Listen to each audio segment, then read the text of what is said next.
Namaskar, Nilesh Oak here with another session of Shraddha and Pradnya. Today I have an exciting session for you in this series. We are going to discuss retrograde of Jupiter as described in the Mahabharata text. And as it happens, when we discuss retrograde of Jupiter as described in the Mahabharata, we will also be discussing retrograde movement of Saturn. The reason is these descriptions are given together. In fact, in one instance, the description itself is together, and then the additional descriptions for the retrograde of Jupiter, but also retrograde of Saturn, are given in a very consistent format, but with planet names which is not obvious or distinctly either Jupiter or Saturn. The planets are given as Shamograha or Shvetograha, and then another place Shvetograha. Now that's kind of a generic name, Shveta planet or Shama planet, and that could be anything. All right. And actually, at some point, we will also look at the Patha Veda, the different variations from different manuscripts, and see if that adds any additional insights. We will also look at, when we see the Patha Veda, which specific Patha Veda we can simply eliminate, and saying this definitely cannot be the case, and why we say that, based on, of course, the additional evidence from the Mahabharata text itself. There are many nuances to this particular evidence that we are discussing, both Jupiter and Saturn. So please pay attention, okay? Some of the things will be repetitive, but they are there for a reason. First thing, we should go through these in a very detailed fashion, because only in order to appreciate what Vyasadeva has written, how precise and accurate these descriptions are, with all the small and big nuances. But also another reason why you need to pay attention as I go through this evidence is because majority, and that includes 99.99% of Mahabharata researchers, they have simply ignored this evidence, or just a few individuals who refer to it have made a royal mess out of this evidence. Okay. And just how royal mess it is, we are going to analyze it in a educational fashion, in an enlightening fashion, and also entertaining fashion. Now, I am going to focus on the educational and the enlightening part. The entertaining part is already provided by these other Mahabharata researchers. All right, so let's begin. All that I just told you, it's not going to be covered in one episode. So I'm going to give you some insights. Okay, and then we will need to do multiple episodes. So let's begin with our episode Shraddha and Pradnya, part 24. This one, remember, we are discussing jaws of Jupiter. Okay, now when cat picks her baby, the kitten, the cat's jaws are not hurtful to the kitten, okay, but they are hurtful to a mouse or somebody else, right? What you'll find is the jaws of Jupiter are extremely educational, enlightening, merciful, okay, and provides significant insights into the Mahabharata text, the Mahabharata astronomy, the dating of Mahabharata, and many other aspects. However, if handled in the wrong way, such as ignoring them completely, or misinterpreting or deliberately fooling the Indian audience with total fakery. Okay, and that has essentially slowed down our understanding of our ancient Indian narratives. So these kind of foolish efforts, okay, or deliberately misleading efforts should not be ignored and should not be forgiven. All right. So simple, where did Jupiter go retrograde? Okay, in the context of 5561 BCE, but therefore anyone else claiming anything else other than 5561 BCE is under our microscope. Okay, all right. So where did Jupiter go retrograde? Let's look at these four descriptions. So first one is not a retrograde, and we have already dealt with it, but we will be revisiting this just to make sure. Remember, it's a jigsaw puzzle, or imagine you solving a crossword puzzle, something that you have perfectly filled that word and you know that that word is done. Okay, but since that word provides the clues to many other puzzles in that crossword puzzle, again you go back and say, okay, what is that second letter, what is that third letter, and can I start with the third letter, and can I think of another word? It's the same thing. Okay, so Senayora Shivam Goram Karishyati Mahagraha Smaga Swangarako Vakra Shravanacha Brahaspati. We have already seen what the Vakra motion means. It's the oblique crossing of a planet across the ecliptic. We saw this, saw three instances of it from Mahabharata. Magha, the Angarak, which is Mars doing near Magha, then again doing near Jyeshtha Anuradha, and Brahaspati, that is Jupiter, doing it near nakshatra Shravan. We have already done the simulations. We have already saw what that means, the nodes of the planets and so on.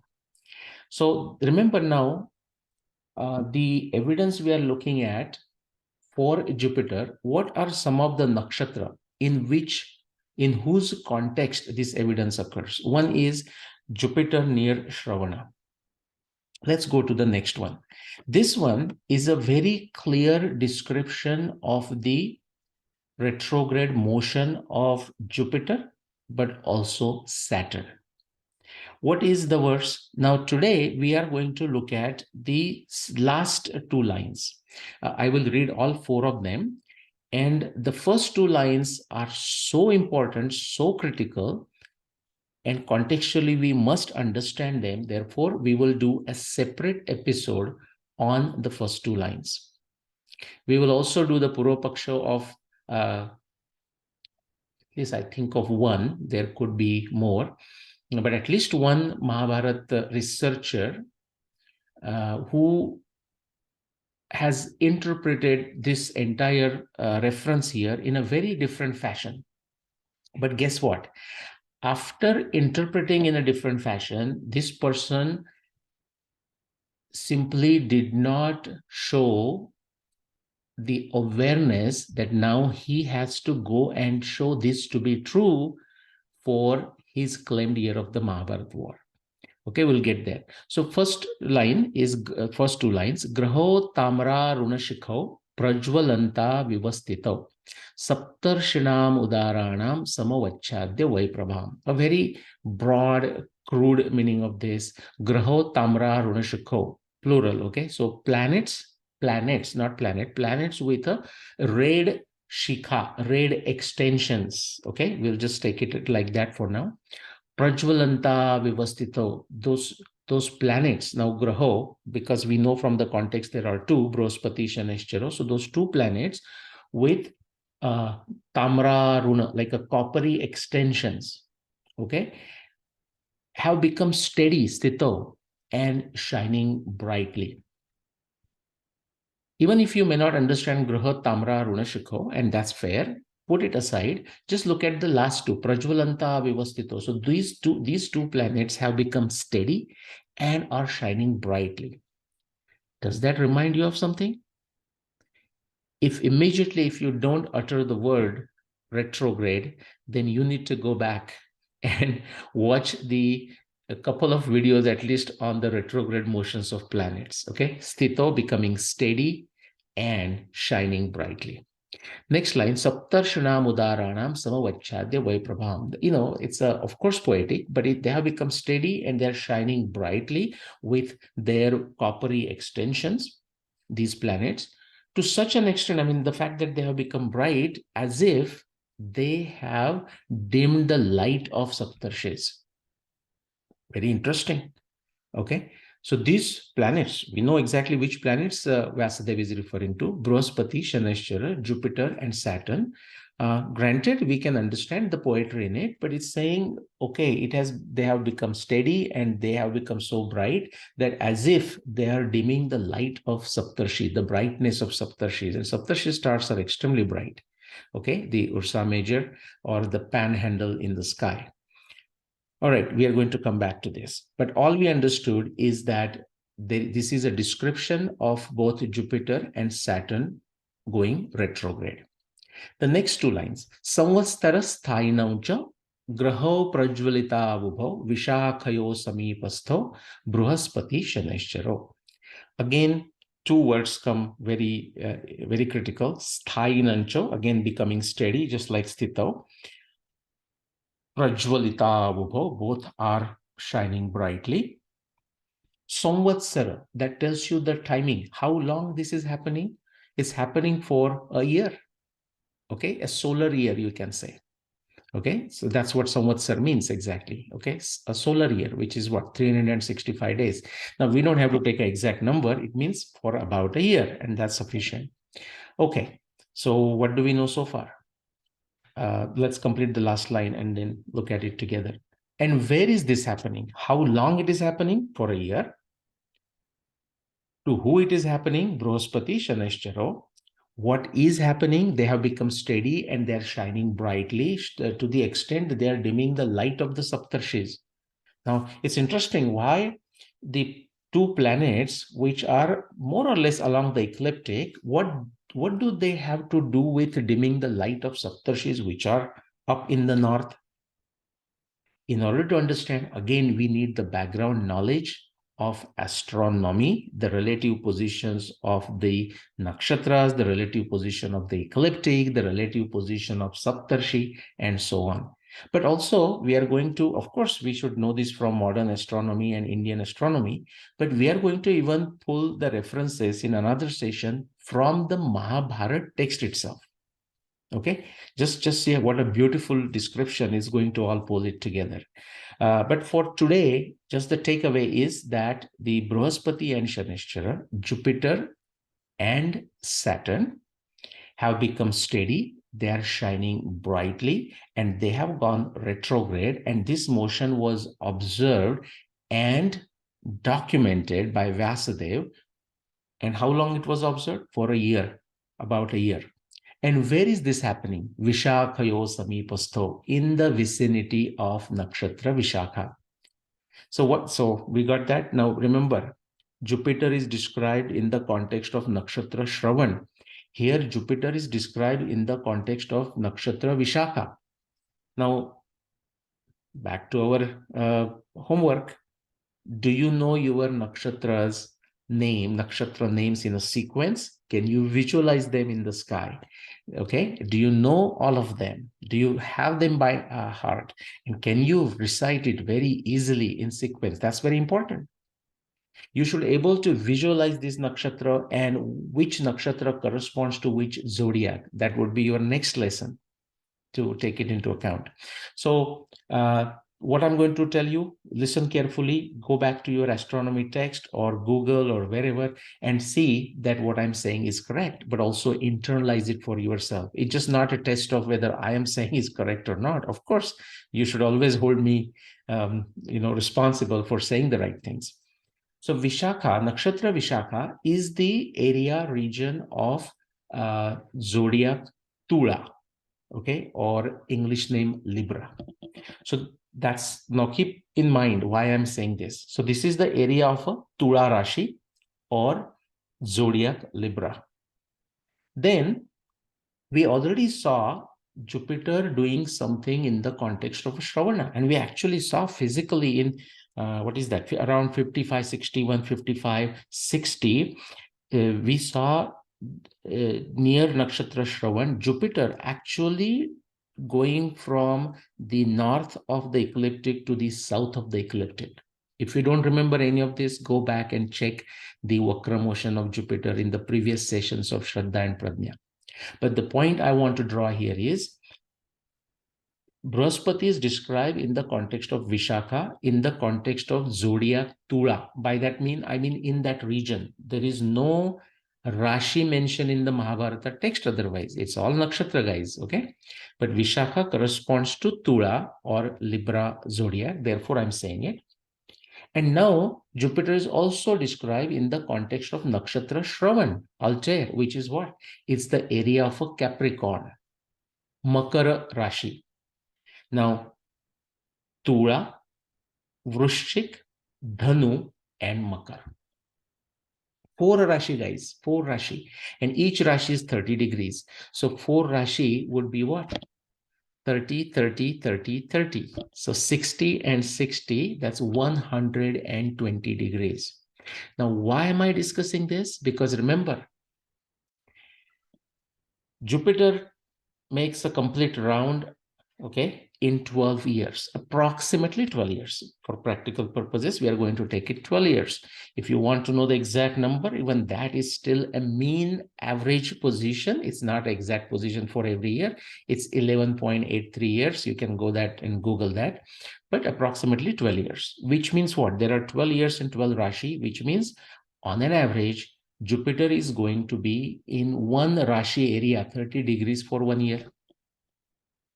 Okay, now I said, based on a Mahabharata evidence, that the evidence, astronomy evidence described by Vyasadeva is about like the year of the Mahabharata war, and you can think of it as a plus minus 1 year. So it's 2 years.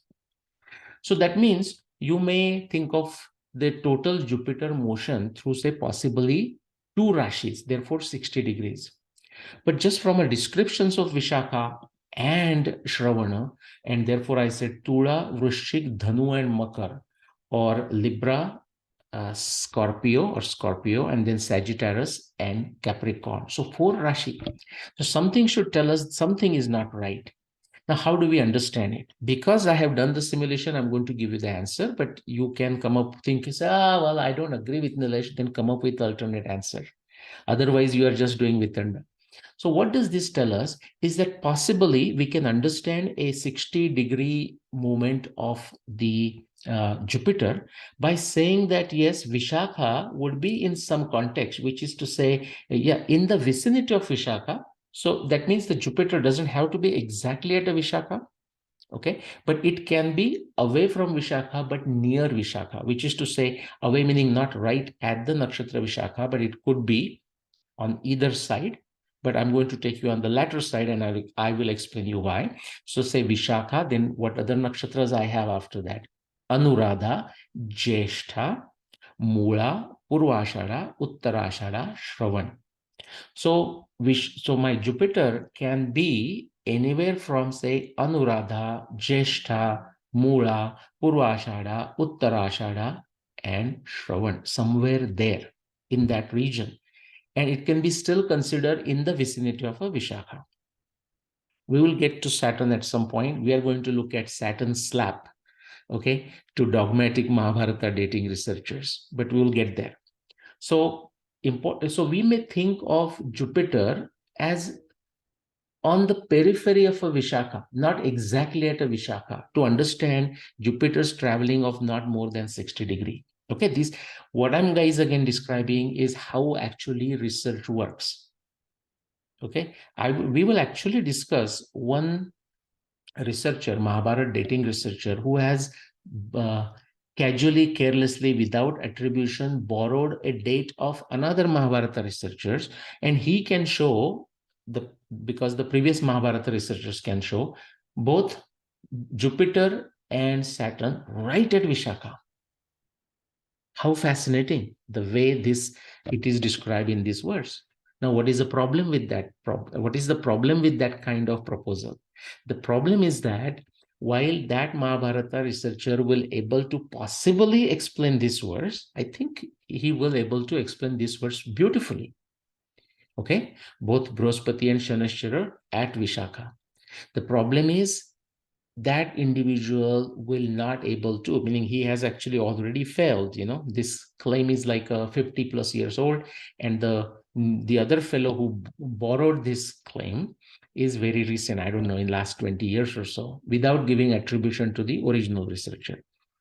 That person, I don't think he understands it, but we'll discuss it. So he puts this in a particular year when Jupiter and Saturn are right at Vishakha.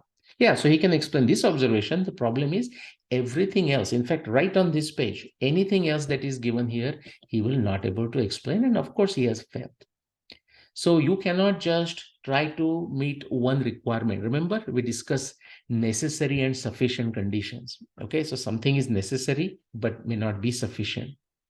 Okay, all right. Or if you try to make some conditions sufficient, then other necessary conditions may not be met. That is, this is the kind of scenario. So let's quickly understand. So what I'm saying is, in order to understand this 60-degree, we may think of a position of Jupiter in the vicinity of a Vishakha, but not right at Vishakha. Why am I saying this? That's how the research works. That's how you solve the puzzles. Okay.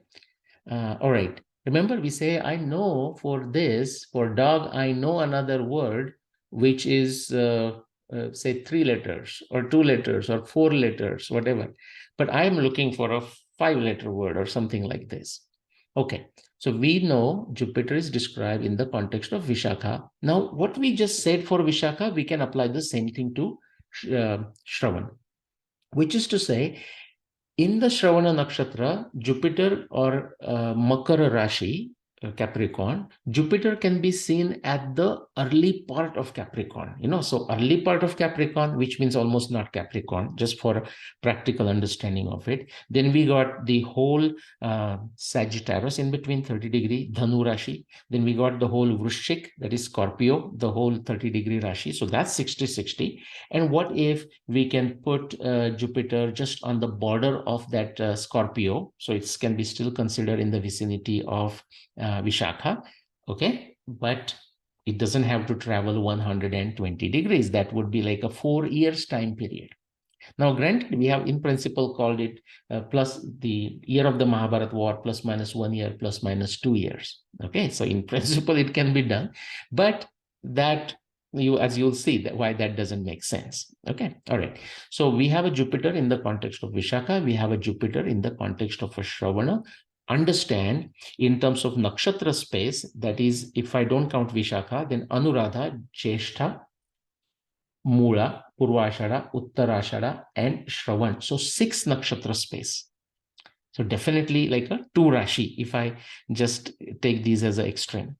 And you'll see exactly how that 60-degree matches, by the way, plus minus 1 year. I'm going to show that to you. Okay, but I did spend time to show you the extreme limits of Jupiter. Well, something else. Let's go to the next reference. Shamo graha prajwalita saduma sahapavaka Indra tejasvi nakshatram Jyeshtha akramya tishtati. Okay, something very critical. I'll come to that. Now, Shama graha. There is no specific description saying that this is a Jupiter or like Brahaspati or Guru. No, it's not said. Okay, it's Shama graha. So what right I have to think of Shama graha as Jupiter? Well, I interpreted Shama graha as Jupiter based on looking at the entire crossword puzzle of 300 plus references. Okay, and I'm going to explain, I'm going to demonstrate why that perfectly matches for Jupiter. However, I do recognize the possibility. In fact, I do recognize the right of other Mahabharata researchers, because the description is not specific to a planet, just Shamograha, that some other researcher may say, you know what, I don't think Shamograha is a Jupiter. I think the Shamagraha is actually a Saturn, or Shamagraha is actually Mercury, or Shamagraha is actually Venus, or Shamagraha, who else is remaining there? Mars is equal to actually Mars. I would not object to that statement. Okay, hey, I will say, be my guest. But now that you said Shama Graha equal to certain planet, whatever that planet is, just like I'm saying Shama Graha is equal to Jupiter, it is a responsibility of that researcher to show whatever planet he or she assumes for their date, how the description matches for that Shama Graha to be Prajwalita, Sadhuma Sahapavaka, Now, Prajwalita is very easy. The very fact we can see in the sky, somebody will say, hey, look, it's always bright. All the planets are always bright and stars are always bright. Fair point. But when it is said Prajwalita in the context of a planet, it's understood everyone is a Prajwalita. So why mention it? Maybe poetic, fine. But some additional description is also there. The next line, Aindra Tejasvi Nakshatram Jyeshtha Akramya Tishtati. So near nakshatra Jyeshtha. Now remember, the Jyeshtha falls between Vishakha and Shravana. Okay, so one test of my assumption that Shama Graha equal to Jupiter is passed. Yeah, so that Jupiter was in between somewhere and it passes for Jyeshtha. In the vicinity of a Jyeshtha, near Jyeshtha, we will able to show it. Two important words, Akramya and Tishtati. I'm not going to spend much time today. We will come back to it when we discuss Saturn evidence, because Saturn also has that description of Akramya Tishtati with a Shvetograha. We also have this Akramya Tishtati with a planet that had become Stita, Akramya, and Tishtita near Nakshatra Pusha. So we are going to look at this Akramya and Tishtati business together. So I'll skip it for now. Only point that I am saying, I'm asserting that Shama Graha is a Jupiter and it had gone retrograde near Nakshatra Jyeshtha. And what is this? What is the significance of retrograde, or what tells me that this is retrograde? Prajwalita Saha Pavaka, okay, has become brighter, Pavaka, and so then in the vicinity of Jyeshtha, which matches between Vishakha and Shravana, and Akramya Tishtati. For now, just take the meaning. Akramya means near, Avrutta, Akramya. Okay, we say Akraman Karna like that. So the Tishtati means has become steady, is there for a long time. And that is a perfect characteristic of a planet when it goes retrograde. Let's quickly come to the last one that we are not going to, we are going to discuss a little bit, but not in a detail. In fact, those of you who already watched in this same series, Shraddha and Pradnya, the episode on Karna Vada and astronomy evidence on the 17th day of the war. If you remember, then you know this last observation was there. If not, you can go back and listen to that episode also. Karna Vada and astronomy evidence. In the same series, Shraddha and Pradnya. Sakanana, I will not even read the first line just to save time. The second line, this is on the 17th day of the war after sunset. Bruhaspati Rohini Samprapidya Babhuva Chandrarka Samana Varna. Just like we are going to address the issue of Akramya and Tishtati together for Shamograha, Shvetograha, and a Dhumaketu near Pusha Nakshatra, we will address this issue of a Pida, like someone giving a Pida to Rohini. In this case, Jupiter giving Pida to Rohini. When we look at the Saturn evidence, we will look at Saturn giving a Pida to Rohini. And in that context, in order for us to understand these two references, we have to understand the third reference from the Mahabharata text, which says sun and moon together were giving Pida to Rohini. Pida, Pida, Pida. Brihaspati giving Pida, Saturn giving Pida, sun and moon together giving Pida to Rohini Nakshatra. Sun and moon together on the first day, Brihaspati, or that is Jupiter, giving Pida on the 17th day of the war after the sunset, and Saturn is not very specified, but we can take any day. We can take any of the 18th day, we can take the first day of the Mahabharata war, we can go back 2 months and take any day because Saturn doesn't move much. Okay, so whichever way it's giving Pida to Rohini will remain the same, it cannot change. And Brihaspati is giving Pida to Rohini on the 17th day of the war by, in the same fashion, the Chandrarka, the way sun and moon were giving Pida to Rohini on the first day. Okay, so that also we will address with the Pida. Okay, we have to do this together again. And Akramya Tishtati is another one. But let's look at the retrograde motion of Jupiter, which is the focus today. So who, if you want to understand, Brihaspati, and of course Shanashchara, Shamograha, Brihaspati, and those planets who have coppery extensions, Graho Tamra Runashikha. Okay, What about it? What about them? Well, this is about them. In one place that Jupiter is going Vakra, in another place it has become steady, in another place it has become steady for a year. It's not another place, exactly the same place where it has become steady, Sastito and Samvastara Sthainancha. If you come down, it has become Akramya and Tishtati near Nakshatra Jyeshtha. And the last one, it is giving a Pida to we'll see who that is, and to how it is doing it. Sometime you'll find it. Oh, by becoming bright. Prajvalita, Prajvalita, Prajvalita. And the last one, by becoming similar to moon and sun, Chandrarka Samana Varna. And where is this happening? It is the Vakra motion of Jupiter is happening near Nakshatra Shravana. Look at those colors. Distito, Prajvalito for a samvatsar long, steady motion, that is retrograde motion of Jupiter, is happening in the vicinity of a Vishakha.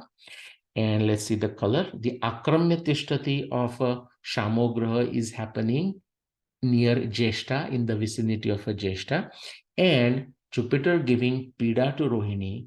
Well, it's not where. Jupiter is giving Pida to who, we should say, is giving a Pida to Rohini. All right, so we understood that. Now, quickly, I'm jumping and telling you this is how the positions ought to be. This is like, imagine solving a jigsaw puzzle. We say, okay, so in order to meet those conditions, Jupiter needs to be somewhere here and Saturn needs to be somewhere here. Because in this series, at least, we have not looked at the evidence of Saturn. I would encourage you to go and look at the evidence of Saturn from my book or from my blogs and so on, or wait for this series. Lot of references for Saturn, and they all point to Saturn's position near, I'm going to show you where it is, near nakshatra, in the region of Bhaga nakshatra, which means what? Uttara Falguni, Purva Falguni, Uttara Falguni, then Hasta and Chitra. And there is a reference in the Mahabharata text referring to Saturn as a Shvetograha, again becoming Akramya and Tishtati near nakshatra Chitra. So, okay, so that's from Bhaga, Nakshatra, Purva, Uttara, Falguni, Hasta, Chitra. That is the area for Saturn. For Jupiter, we already did it. Vishakha, Anuradha, Jyeshtha, Mula, Purvashada, Uttarashada, Shravan. That is the region for Jupiter. We also realized, and we also said, the Jupiter position cannot be exactly at Vishakha. Ditto for Saturn. Saturn position cannot be at Vishakha. Okay, all right. So now on this, basically what I'm doing is I'm putting on top of it, superimposing the nakshatra grid, okay, in such a way that you are going to find the Jupiter near Jyeshtha, in the vicinity of Jyeshtha nakshatra, and Saturn in the vicinity of a Uttara Falguni nakshatra. And I'm going to show you the simulations also. Okay, now let's understand these references. So here is the Vishakha. Now you can understand why Vyasadeva, you can just do the degrees, by the way, from say Uttara Falguni to Jyeshtha, 6 nakshatra, that's what, about like a 70-80 degrees, okay, in the sky. So this would be like a 90 degrees. Sorry, I mean, I don't know if you can see the 90 degree, everyone knows. Okay. And we have to go like a 70-80 degrees, something like this. In the region of that sky, Vyasadeva is observing this for a samvatsara, for a year. Okay. They are in the vicinity of a Vishakha and they're going retrograde. They're shining brightly and as if dimming the light of Saptarshis. Okay, let's see what their motion would have looked like. So Vishakha, I'm just showing you the position of Vishakha first there. Then I'm showing you the position of a Jyeshtha, those of you who cannot read this very clearly. And also remember, finally, it did Vakra near Shravana. I say finally. Why do I say finally? Finally, because the sequence of nakshatras, we must understand in which way the planets move. So a planet that is at Chitra, unless it's in retrograde, the next thing it's going to go is to Swati, then Vishakha, then Anuradha, then Jyeshtha, then Mula, then Purvashada, then Uttarashada, then Shravan. Therefore, I said finally. So a nakshatra that is described in the context of Vishakha, Jyeshtha, and Shravana, we will say it will be at Shravana the last. Okay, well, if that much was not enough fun, there is one more description as we saw. Bruhaspati Rohini samprapidya babhuva chandraarka samanavarna. Okay, on the 17th day of the war. So just imagine Jupiter being here near nakshatra Shravana. In some fashion, it was giving Pida to Rohini.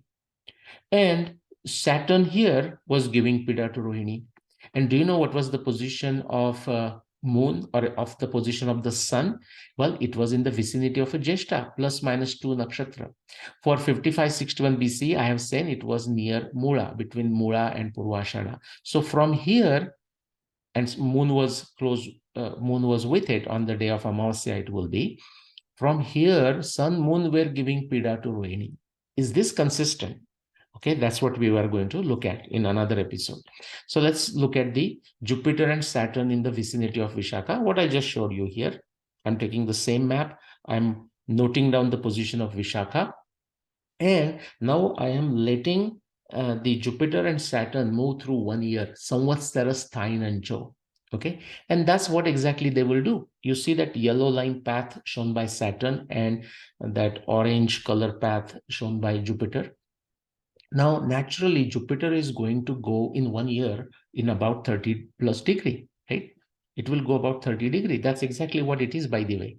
One nakshatra is about 13 degrees. Okay, so think of that. 13 times 2 is 26 and some more. That will be the one nakshatra space. Sorry, one zodiac space for Jupiter. For a Saturn, what it is going to do?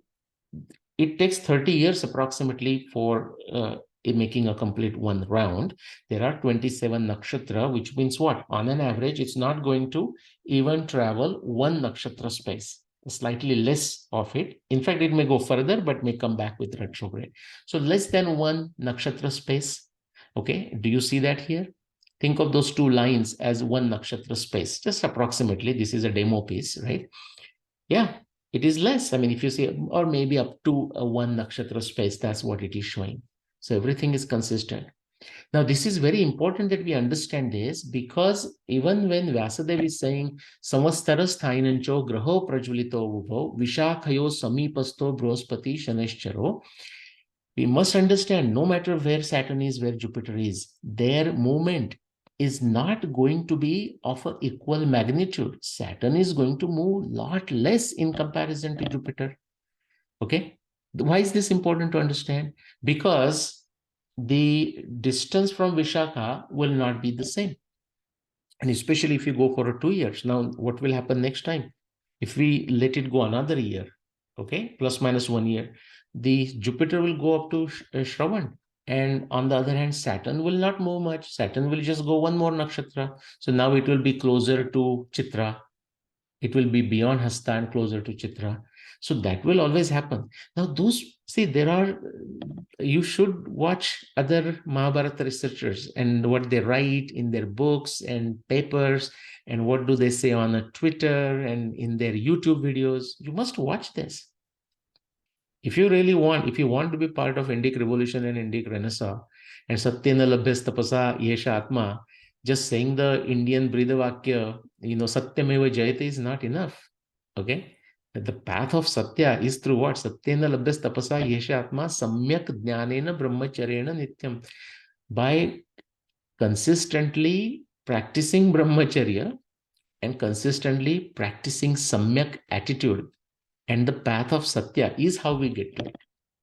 Okay, it's not a job of few individuals, it's a job of every one of us. So you should listen to these other Mahabharata researchers, what they have to say about this. For example, in objecting to this, some Mahabharata researchers will say, look, so on the Saturn, it is from Vishakha, your Saturn is only at this nakshatra, but your Jupiter has gone far away.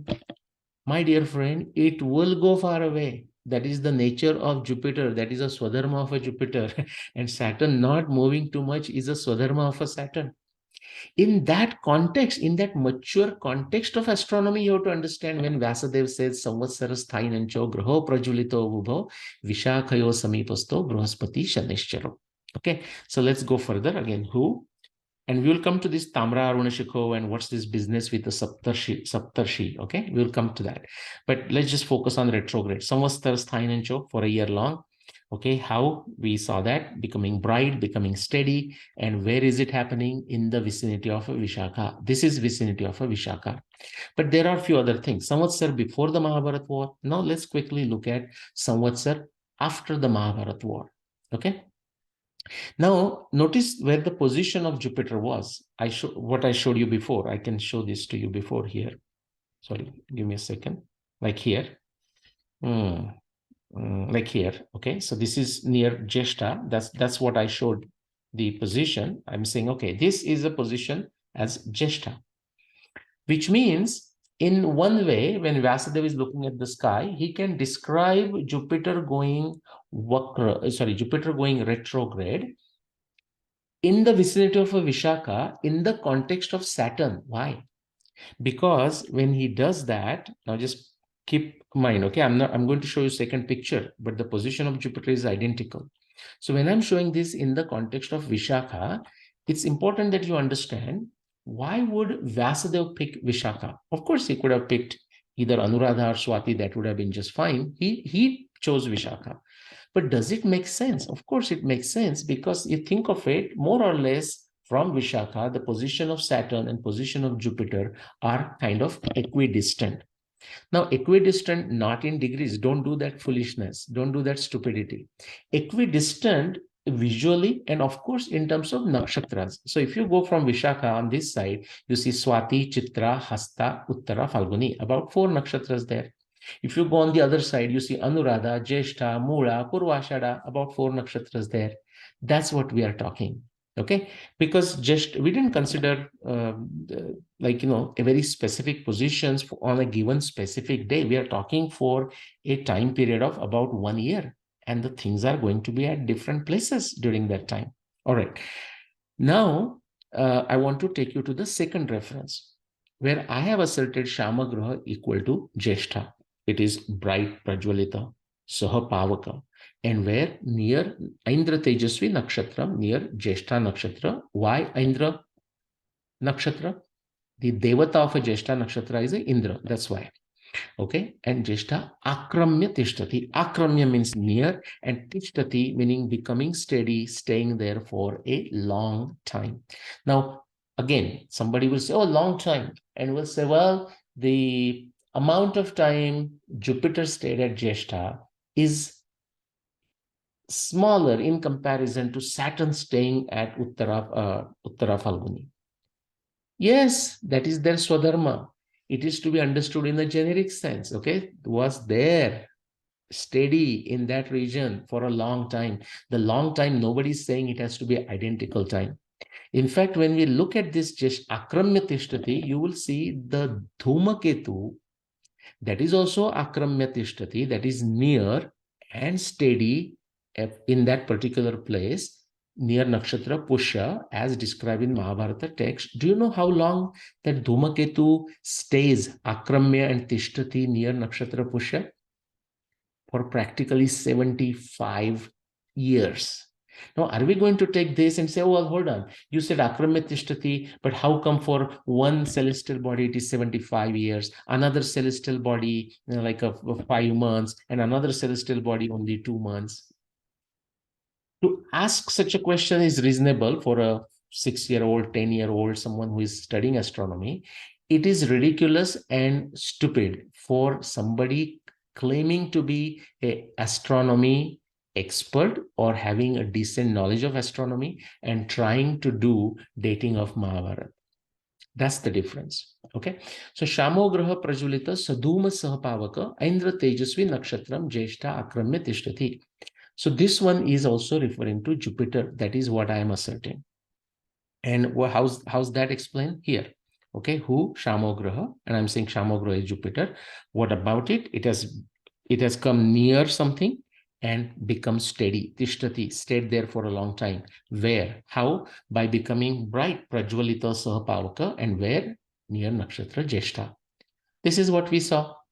Okay, so in the context of Vishakha, in the context of both Jupiter and Saturn, yes, they went retrograde near Nakshatra Vishakha, in the vicinity of Nakshatra Vishakha. Okay. Because how do you explain two planets going retrograde in two different regions of the sky? By finding a middle point somewhere. That's what Vasudev has done. Now let's go push it to the next year. Okay, so but it has also done near Jyeshtha. Okay, and we are not discussing Saturn evidence, but just do notice it where Saturn is doing it, by the way. Okay, so the first portion Saturn is doing near Falguni, which is a Bhaga nakshatra. And I'm going to take you to plus minus one kind of thing, or doesn't have to be plus minus one. Jupiter Vakra near Shravan. So it has to come in the vicinity of a Shravan by the time of the Mahabharata war itself. Okay, which is to say the year of the Mahabharata war plus minus 1 year. Okay, so when that happens, by the time Jupiter comes in the vicinity of a Shravan, notice what is happening to Saturn. Saturn is coming very close to Chitra. And just remember that we are going to revisit this when we look at the Saturn slap to other Mahabharata researchers. Okay, so that was the second reference. The third reference, Pida to Rohini. I'll go fast through this because we will do a separate episode on this. But because we are discussing jaws of Jupiter, I need to discuss it. And that is the nature of this jigsaw puzzle, guys. Okay, there is a repetition. It is a much desired repetition. Otherwise, you won't understand how this puzzle is actually been created and how we have to solve this puzzle. Okay, one planetary description goes into the territory of other planetary description, and one type of motion for one planet goes into the same motion for another planet, and so on. Okay, so now we are looking at the Pida. First, in order to understand Jupiter giving Pida to Rohini on the 17th day of the Mahabharata war after sunset, or Saturn giving Pida to Rohini. Now, why am I not saying a specific day for Saturn giving Pida to Rohini? Am I just avoiding the issue? Absolutely not. The description of, first thing, Saturn is such a slow-moving planet that its position is not going to move. Saturn is going to be near Bhaga nakshatra Uttara Falguni. Shvetograha, which I'm asserting is a Saturn, is described as becoming steady and near nakshatra Chitra. Okay, so Uttara Falguni here, Uttara Falguni, Hasta and Chitra is the area of a Saturn at the time of Mahabharata war. It's not going to move much. It might come to close to Hasta, it may go towards Uttara Falguni, it may go towards Chitra, but not beyond that within this plus minus 1 year period. That is one reason. The second reason is that Saturn doing Pida to Rohini is described twice. Once when Karna is describing Nimitta, that he's seeing in his dream with Krishna. This is about a month plus 7 days before the Mahabharata war. Okay, so there he is also saying Prajapatyam cha nakshatra graha tikshna mahadyuti. And guys, you see how this happens? Internally, I wanted to avoid talking about Saturn references, but that's how this puzzle gets solved. So we will repeat again for Saturn, but so the description of Saturn giving Pida to Rohini is given by Karna to Krishna when Karna is describing the nimitta that he's seeing in his dream. How? Prajapatyam cha nakshatra graha tikshna mahadyuti shanaishchara pidayati pidayan pranikodikam. So the nakshatra of Prajapati is giving Pida to Shani. What is the nakshatra of Prajapati? Prajapati is the deity of a nakshatra, Rohini. Therefore, Saturn is giving Pida to Rohini. Then if you come to the just before the Mahabharata war, day before the Mahabharata war, Vyasadeva is describing to Dhritarashtra. Okay, and there again he's saying, what is the verse?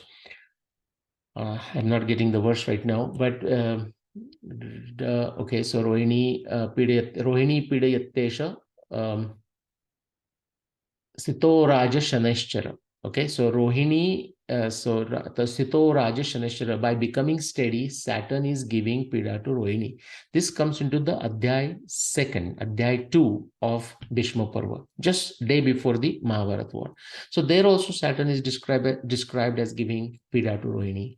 That is the reason, the fact that the description comes twice, separated by a month and 7 days one time, and the fact that Saturn does not move much. It's not going to move beyond 2 nakshatra space. So wherever it is, and Mahabharata tells us where it is, it's between Uttara, Falguni and Chitra. We have to still find out how it is giving Pida to Rohini and why Vyasadeva says that, and why Jupiter from somewhere in the Shravana giving Pida to Rohini, and why Sun and Moon, they are where? In the vicinity of a Jyeshtha plus minus 2 nakshatra. Okay, how they are giving Pida to Rohini. It has to be consistent. And that's what I'm going to quickly visually show it to you. So Uttara, Sun and Moon, so Sun is here, Moon will go and make a circle, but Sun's position you cannot move that fast, just like Saturn's position you cannot move. At the time of Mahabharata war, it is very, very clear where Sun has to be. Okay, it has to be in the vicinity of a Jyeshtha plus minus 2 nakshatra. So from there, Sun and Moon, say think of it from Uttarashada or Purvashada, Mula and Purvashada. From there, it is giving Pida to Rohini by, I have described this somewhere else, by being at the opposite end of the visible sky. So if you count from say Purvashada, so let's do Uttarashada, Shravan, Dhanishta, Shatataraka, Purva Bhadrapada, Uttara Bhadrapada, Revati, Ashwini, Bharani, Krittika. So 10 nakshatra. Okay, separated from Rohini by 10 nakshatra. Approximately, just on a crude calculation, we can say 180 degree, half of the nakshatra, that's like total of 27 nakshatra. So 13, 14 nakshatra space. Okay, so they have to be a bit above the horizon. So if you take, so 10, 11 nakshatras, perfect, 10 nakshatras there. Okay, they are at the opposite ends. This is one reference. What is this reference? Rohini Pidayatteva Ubhaucha Shashi Bhaskaro. Okay, this reference comes in the 3rd adhyaya of Bhishma Parva. Now we come to the Jupiter. Okay, so now Jupiter on the 17th day of the war, naturally it is in the vicinity of a Shravana, and I'm going to show you the simulation. From there, that we saw last one, Brahaspati Rohini Samprapidya Babhuva Chandrarka Samana Varna, that 4th reference that we saw. Okay, after sunset, Jupiter is giving Pida to Rohini. Okay, so from Shravana we have to count Dhanishta, Shatataraka, Purva Bhadrapada, Uttara Bhadrapada, Revati, Ashwini, Bharani, Krittika, like 8 nakshatras. And then the last one. And this is the sequence we must understand. If I would have kept on thinking why Saturn is giving Pida to Rohini, or even for that matter, Jupiter giving Pida to Rohini, yeah, I might have made the connection, like between 7, 8, 9, 10 nakshatra. But the best clue, best insight to me came from that other reference of the 3rd chapter, which is Rohini Pidayatteva Ubhaucha Shashi Bhaskara. That Sun and Moon together are giving Pida to Rohini was my clue, was my insight to understand this whole Pida business. This is how you do original research. This is how you solve the puzzles, guys. Okay. So the last one, and that I said, that reference comes twice. Okay. Saturn is giving Pida to Rohini. So where is Saturn? If we take the first day of the war, Saturn is essentially at Chitra. Okay. If we take that day, just like Jupiter is doing on the 17th day of the war. So if we take it on the first day of the war, so Chitra, so we go backwards now. Okay. So Hasta, Uttara Falguni, Purva Falguni, Magha, Ashlesha, Pushya, Punarvasu, Ardra, Mrugashirsha, and then Rohini. So I will not count Rohini because I never counted before. So it's like a 9 nakshatra. So what does it tell me? Where a planet, a celestial body, Sun, Moon, Jupiter or Saturn, when they are away from the Rohini by about 8, 9 or 10 nakshatra in the visible space of the sky at the opposite ends, that's what Vyasadeva is calling, they giving a Pida to nakshatra Rohini. What is important point? The consistency. In all 3 cases, they are at the opposite end of the visible sky. They are visible together, which is to say they are visible at the same time. You cannot have a situation that one of the two, like either Rohini is up but the planets have gone below the horizon. You cannot have that situation. They both have to be above the horizon and still at the opposite end of the sky. How did I figure this out, guys? This is by actually looking at the evidence. Now, is this the only way to solve the problem? Not at all. I would like to know, all of you should be interested in knowing how other Mahabharata researchers solve this problem. Okay, you should hold their feet to this kind of explanation and see all the fun that happens. Okay, when we assuming you guys are interested, you have to let me know what specific claim you want me to analyze, alternate claim you want me to analyze, why you want me to analyze that claim, what you know about that claim, because you cannot lazily ask me, just say, analyze that, just do this. No, that will not work. You don't have a skin in the game. You have to have some passionate interest why you want to see a comparison between 5561 BCE and some other specific claim. Then only there is a fun to do it. Sometime I will read to you Jnaneshwara's, when Jnaneshwara is writing Jnaneshwari, I read Jnaneshwari, here. Okay. And next time I will read it to you. I'm right now reading like a fourth chapter and ninth chapter in certain context. But anyways, and he says, you know what? The speaker and that wonderful lecture or dialogue is not complete unless you have the right audience. And that's very, very important in this context. Anyways, so that's done. And now I'm going to put this all three together. That's how it is. Okay. And now the famous statement you would have heard, cat got your tongue, the expression, and has the cat got everyone's tongue? By everyone, I mean other Mahabharata dating researchers. Okay.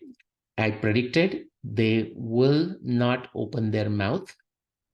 Now, see, this is not said in a antagonistic spirit, although they have every reason to take it like that because that serves their purpose. They said, well, if Nilesh was friendly, I might have discussed it. I might have discussed my theory, but Nilesh puts this in a very arrogant fashion. They have every reason to say this. Why? Because they have nothing to say. They will not open their mouth. So I just put, has the cat got everyone's tongue? But those of you who are watching it, I want you to observe this Mahabharata dating Kurukshetra. What is happening, how people are behaving, how they are using their errand boys to do the job for them so that they almost preserve their so-called integrity, the non-existent integrity. And just watch this space. Okay, this is a strategic game also. Unfortunately, it has become a strategic game. Okay, and the Western European Indologists, I mean, they just created a havoc for us in last 300 years. Not to blame them only. We'll talk about the Kali Yuga and how our own folks have also created a lot of confusion. We'll talk about that.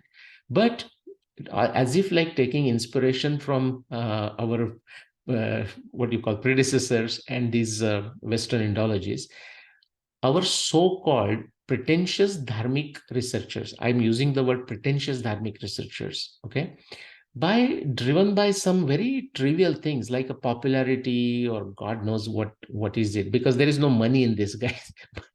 If you want to spend money the best way, if you remember Richard, I think it's Richard Branson's joke, how to become a millionaire. He says, start with $1 billion and then get into the airline industry. Your billion becomes a million.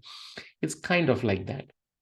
So I don't think the money is the most biggest motivation for even other Mahabharata researchers, but possibly popularity, God knows what it is. But the kind of mess that they have created, and they continue to create is just simply amazing. I mean, I don't know what's their motivation to continue with that pretentious nonsense. Okay. But now, so I have done with this presentation. What I want to do is this must be a very long episode. Okay, so but let me just continue. Let me show something interesting. Maybe I'll not show you the simulation today, but something else, something neat that you will like. Okay, Now, this is like 26 second clip that I created 10 years ago when I published my first book, When Did the Mahabharata War Happen? This 26-second clip, maybe I'll do another episode on this sometime, actually goes through 4, 5, I have to do the counting again, guys, so don't hold me to this number, but easily 3 to 5 specific astronomy references from Mahabharata are demonstrated or are validated, corroborated, verified, establish the veracity of them right in these 26 seconds. Okay. I will not talk of all 5 of them, but let me tell you something very neat. Just pay attention, guys. Okay. Last few minutes. In fact, the clip is only 26 seconds. What you are seeing here, see the title, you can see Saturn and Jupiter around Vishakha. So you know what the subject is. Okay, this is Vishakha here, the Yoga Tara of Vishakha that I have when I made this video using my, I forgot, the flip cam or something, you know, believe it or not, flip cam. Literally, I'm holding the flip cam next to my laptop when the simulation is running. That's how this was created 10 plus years ago. So what I've done is I have locked the position of Vishakha, so it will not go away from the screen as far as that is concerned. Notice the position of, now notice the star Swati that's here, then Chitra, then Hasta, then Uttara Falguni. Notice Saturn is near Uttara Falguni. Bhagam nakshatra akramya Surya putrena pidate. That is that astronomy reference of position of Saturn. Okay, Saturn was near Bhaga Nakshatra. All right. And then where is Jupiter? Here. Jupiter is here. In fact, I will fast forward a little bit to bring it to the first day, 1st January 5562 BC. Remember, I always simulate it from 1st January 5562 BC. Notice Venus here. Okay. This is Sun. This must be Mercury. Okay, this is Mercury, this is Sun, this is Venus, this is Mars. Okay, all right. I'm going to go just 1-2 seconds to just show you something. Okay, so let's see how far I want to go. Yeah, so Jupiter is right now at Anuradha. I want it to go beyond Jyeshtha, like say, for example, like here. Why do I do that? Okay, this is to simulate, sorry, this is to, yeah, this is fine. Yeah, this is fine. So notice where Saturn is near Uttara Falguni. This is my Vishakha.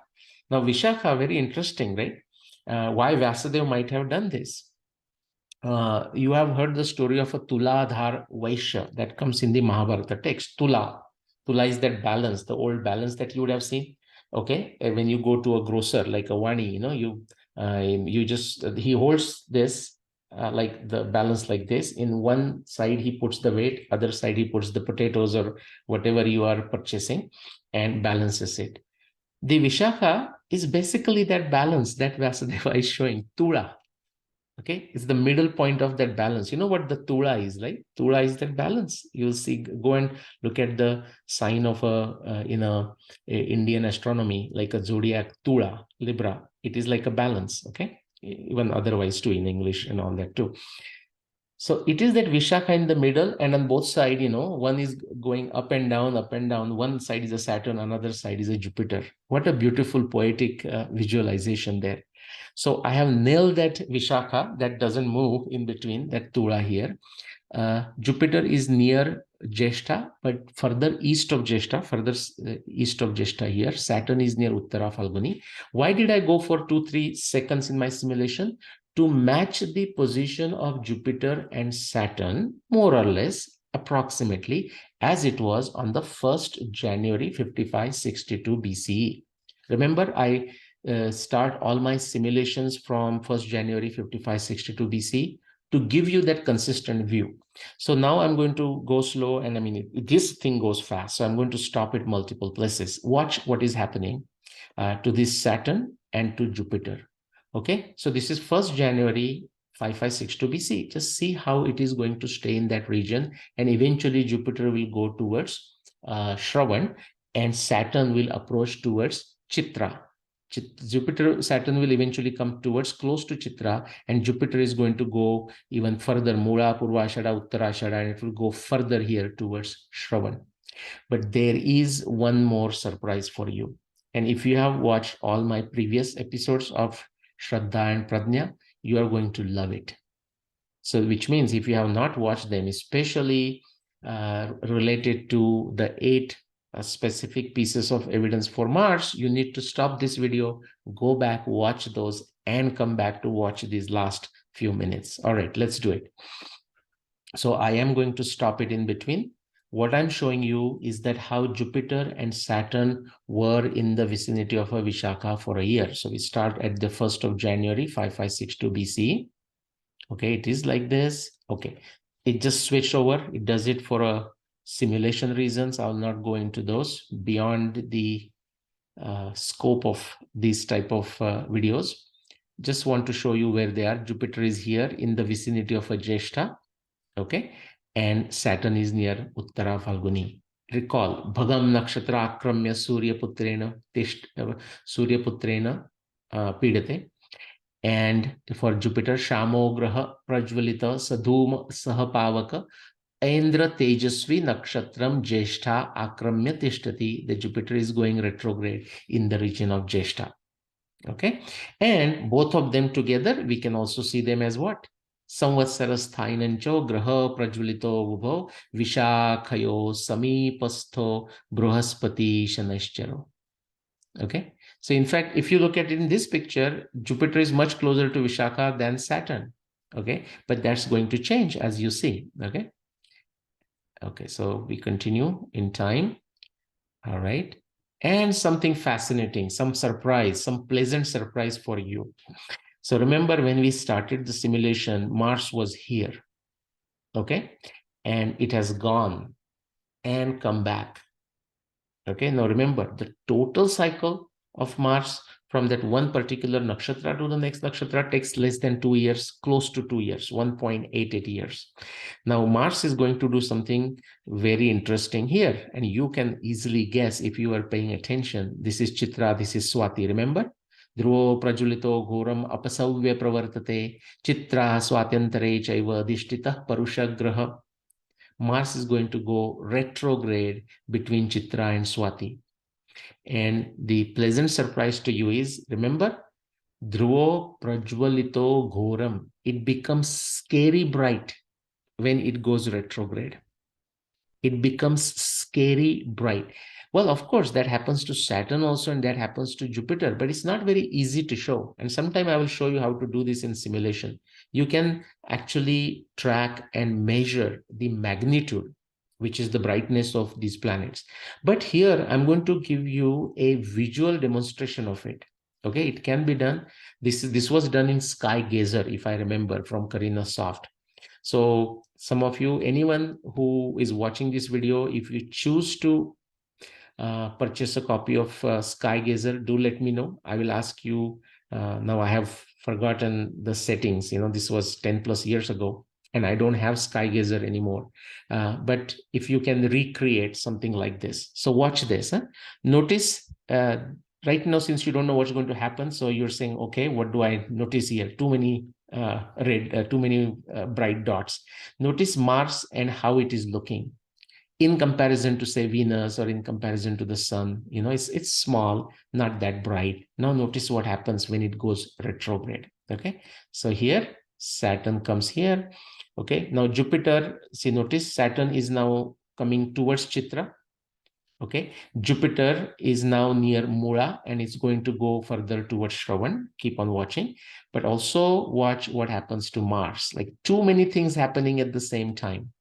Okay, so now Jupiter is going now close to Purva Ashada and Mula. Where is Saturn? Saturn is near Hasta. Okay, now notice what's happening to this Mars here. I don't know if you already noticed, it has become brighter, but notice what happens. Okay, and I'll rerun this thing again. See, look how bright it is now that it is in retrograde. Okay, bright, bright, bright, bright. And now look what happens. It becomes normal. There it becomes normal. Okay, it became bright during retrograde. Now it also did Vakra motion. Okay, it crossed. Now Mars was here. Now it's on the other side of the ecliptic. Krutva Changarako Vakra Jyeshtaya Madhusudana. Here, Anuradha Prarthiyate Maitram Samshemanyava. It obliquely crossed the ecliptic near Anuradha and Jyeshtha. That reference is also there. Also, and let me just complete this. Okay, and this will take you to the last day. Oops, forgive me. Let me run it a few times. Now, notice this time the brightening Mars. Okay, there. Now Mars comes near Swati and Chitra. Now it's going retrograde. Look how brighter it became. Of course, it's a visual. And now it crossed the ecliptic near Anuradha Jyeshtha. And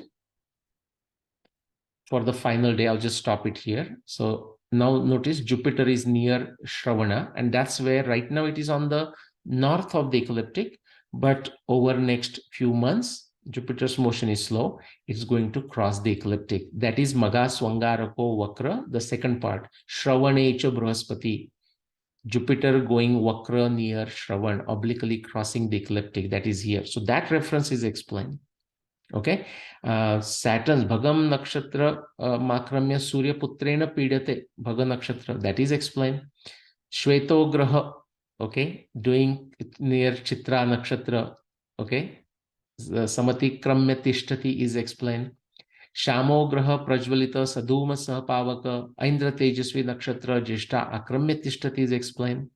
These two, Jupiter and Saturn, going retrograde in the vicinity of Vishakha for a year. Samvatsara Sthainancho Graha Prajulito Ubho Vishakhayo Samipasto Brahaspati Shanascharo is explained.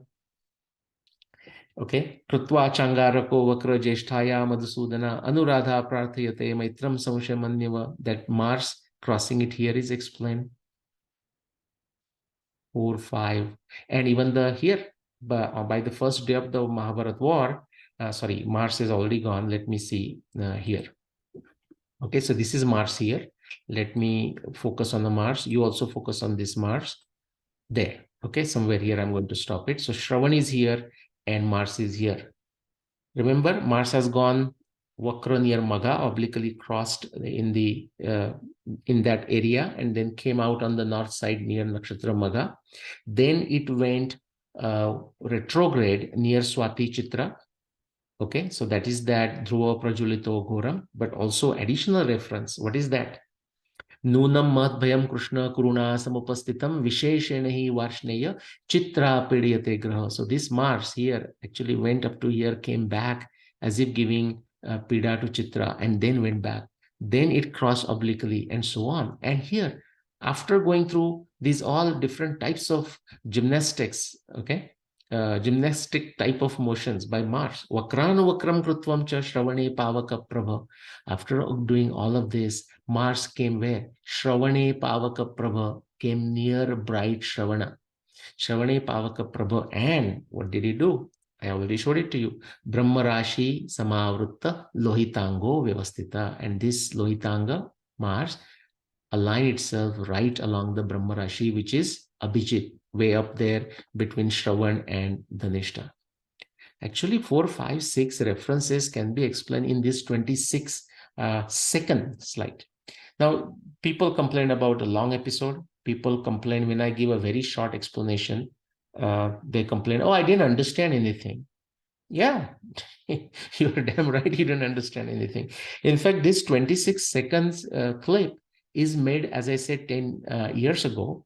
Many times I have posted this clip with those 5, 6 references, all the references that I just quoted here, and saying, guys, look, just go through these references and see for yourself how this 26-second clip shows you a perfect, beautiful, okay, Roma Harsha, that can raise, give you goosebumps type of evidence in 26 seconds. So if you are capable of understanding it, guys, I don't need to give you an hour-long lecture. You can understand 5, 6 references, extremely powerful references in 26 seconds. Okay. One more time, No, actually, I don't need to do it. I showed you Mars. I showed it about Saturn, Jupiter, basically done. Okay, that's it. And just if you want to notice, so when Jupiter is near Shravan, Mars is there. Think of this. I hope I can do this. Let's see. Yeah, think of this as the first. Now I have removed the moon, okay, for a reason, because what happens otherwise is yeah, this is good. And there is actually a date stamp also, but it's not very easy to read. There is a date stamp at the bottom, which is what I worked with the folks at Karina Soft to, requested them to add it to their software. And I requested them few other changes, but this is one that I just happened to mention at the bottom there. But they put that in a red color, so it's not very easy to read. Otherwise, I would have found what the first day is. But think of this as a first day somewhere here, which is to say sun is like, as I said, between Mula and Purvashada. That is where it has to be. Sun's position must be near Jyeshtha, plus minus 2 nakshatras at the time of Mahabharata war, no matter who wants to claim what. Why? Because Mahabharata war has to happen in a Margashirsha. That is the reason. Okay, all right, that's it. Sorry, this must be, I don't know, I'll find out when I stop this how long is this episode, but it is for a reason. All right, so let me stop sharing. I'll see you in another episode of Shraddha and Pradnya. Namaskar.